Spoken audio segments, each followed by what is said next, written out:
లోనే అన్నమాచార్యుల వారి జయంతి, పరశురామ జయంతి, మరి ఇంకా అనేక రామానుజ జయంతి వస్తుంది, భావన ఋషి జయంతి వస్తుంది, హనుమత్ జయంతి వస్తుంది. ఇలాగా అనేకమైన జయంతులతో పాటు అమ్మవారి జయంతి కూడా అప్పుడు వస్తుంది. అంత గొప్పదైనటువంటి ఆ మాసంలో జన్మించినటువంటి వాసవి విరూపాక్షులు దినదిన ప్రవర్తమానంగా పెరుగుతూ ఉన్నారు. వాళ్ళు దోగాడుతున్నారు, పాకుతూ ఉన్నారు, నిలబడి తప్పటడుగులు వేస్తూ ఉన్నారు. ప్రతిరోజు కూడా ఎన్నో లీలలు చూపిస్తూ ఉన్నారు. ఎన్ని లీలలు చూపించారమ్మా అంటే బాల వాసవి విరూపాక్షులు శ్రీకృష్ణ పరమాత్ముడు బాలలీలలో ఎన్ని రహస్యాలు అయితే ఎన్ని లీలలు అయితే చూపించారో అలాగే మన వాసవి విరూపాక్షులు కూడా అన్నని లీలలు చూపించారు. ఇక వీళ్ళ అల్లరి రోజు రోజుకు పెరిగిపోతుంది. ఒకప్పుడు పిల్లలు లేరు అని బాధపడినటువంటి ఆ కుసుమాంబ ఇప్పుడు ఆ ఇద్దరిని పిల్లల్ని పట్టలేకపోతుంది. ఒకనొక రోజున కుసుమశ్రేష్ఠ రాజ్యాంగం నుంచి రాగానే అప్పుడు ఆ కుసుమాంబ అంటుంది అనమాట, ఆ పిల్లలు బాగా అల్లరి చేస్తున్నారు, మరి ఏ విధంగా వీళ్ళు అల్లరి తగ్గాలి అని అంటుంది. అప్పుడు భాస్కరాచార్యుల వారి దగ్గరికి వెళ్ళాలని గురువు గారి పేరును తలుచుకుంటూ భాస్కరాచార్యుల వారి దగ్గరికి వెళ్ళాలి. ఎందుకంటే పిల్లలకు విద్యాభ్యాసం చేస్తేనే వాళ్ళ అల్లరి తగ్గుతుంది, విద్యను నేర్చుకోవాలి కనుక గురుకులం ఉన్నటువంటిది ర్యాలీ పట్టణంలో ఉంది కదా, భాస్కరాచార్యుల వారి దగ్గరనే పిల్లలకు అక్షరాభ్యాసం చేయించాలి అని. ఇక రేపటి రోజున వైశాఖ మాసం స్వాతి నక్షత్రం వస్తుందనగా ఆ ముందు రోజున అనుకుంటున్నారు రేపటి రోజున వెళ్ళాలి అని. అదేవిధంగా మరుసటి రోజున ఒక బంగారు రథములో కుసుమాంబ కుసుమశ్రేష్ఠి వారు ఈ వాసవి విరూపాక్షులను వెంట పెట్టుకొని ఆ రథంలో వెళ్తుంటే ఎలా ఉంటుందమ్మా వాసవి అంటే, ప్రపంచంలోని ప్రకృతిలోని సౌందర్యం అంతా వాసవిలోనే ఉందా అనే అంత అద్భుతంగా సుందరంగా ఆ వాసవి తల్లి చాటున ఎలా ఉందంటే, సూర్యుడు ఏ విధంగా అయితే మబ్బుల చాటున ఉంటాడో అలా వెలుగొందుతున్నటువంటి అనేక సూర్యుల కోటి కాంతితో వెలుగొందుతోంది ఆ వాసవి.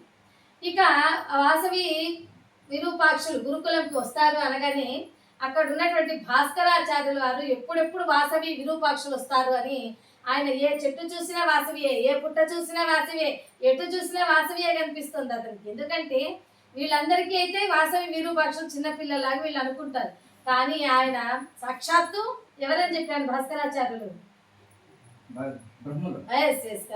బ్రహ్మదేవుడే భాస్కరాచార్యులుగా వచ్చినటువంటి వారు కనుక ఇంకా ఆయన తెలియని దేవుంది సర్వస్వం కనుక ఎప్పుడెప్పుడు వాసవి వస్తుందా అని చూస్తున్నారు. అలాగా బంగారు రథం నుంచి కుసుమాంబ కుసుమశ్రేష్ఠి గారు వాసవి విరూపాక్షను తీసుకుని వచ్చారు. కుసుమశ్రేష్ఠి గారు అంటున్నారు, ఓ గురువర్యులారా అని వారు ఒక పెద్ద పల్లెరంలో పంచ ఫలములను అనేక దక్షిణ తాంబూలములను పట్టు వస్త్రములను తీసుకొని గురువు గారి దగ్గరికి అవన్నీ కూడా కానుకగా సమర్పించుతూ వాళ్ళు వచ్చి, ఓ గురువర్య, మేము కూడా మీలాగా మీ దగ్గరనే విద్యాభ్యాసం నేర్చుకున్నాం, ఇప్పుడు మా పిల్లలకు కూడా మీరే విద్యను అందించాలి, అనేకమైన విద్యలు వీళ్ళు నేర్పించాలి, వీళ్ళు విద్యా పారంగతులు కావాలి అని కోరుకుంటారు. అలాగే అంటూ వారు భాస్కరాచార్యుల వారి దగ్గరికి వెళ్తారు. అప్పుడు అక్కడ భాస్కరాచార్యులు ఓ నమః శివాయః అంటూ భాస్కరాచార్యుల వారు వారికి అక్షరాభ్యాసం ఒక ధాన్యంలో అక్షరాభ్యాసాన్ని చేయించుతారు. అప్పటి నుంచి ఇక వాసవి విరూపాక్షులు ఆ గురుకులంలోనే ఎన్నో విద్యలను నేర్చుకుంటారు.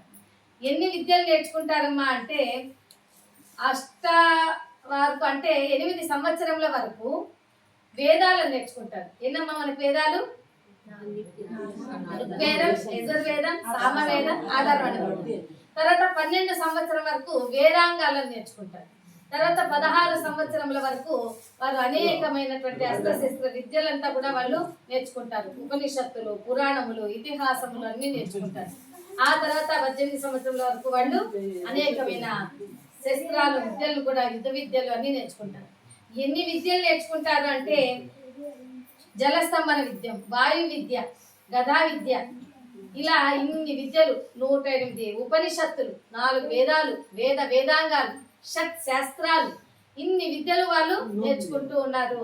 ఒక్కసారి గురువు గారు చెప్తే చాలు వీళ్ళకి ఏక సంతాగ్రహులు అంటే ఏంటి, ఒక్కసారి చెప్తే చాలు వినేస్తారు, వాళ్ళకి అర్థం అయిపోతుంది అనమాట. కొంతమంది ఉంటారు ద్విసంధ్యాగ్రహులు అంటే కొంతమందికి 2 సార్లు చెప్పాలి, కొంతమందికి 3 సార్లు చెప్పాలి అనమాట. ఈ విధంగా ఏక సంతాగ్రహాలుగా ఇన్ని విద్యలంతా కూడా వాళ్ళు త్వరగా నేర్చుకునేసేస్తూ ఉన్నారు. ఎంతో రాణింపుతో ఉన్నటువంటి వాళ్ళు. ఇక ఎలా ఉండాలి అంటే కుసుమాంబ గారికి చెప్తున్నారు కుసుమశ్రేష్ఠి గారు, 5 సంవత్సరం వరకు పిల్లల్ని మహారాజులాగా చూడాలి.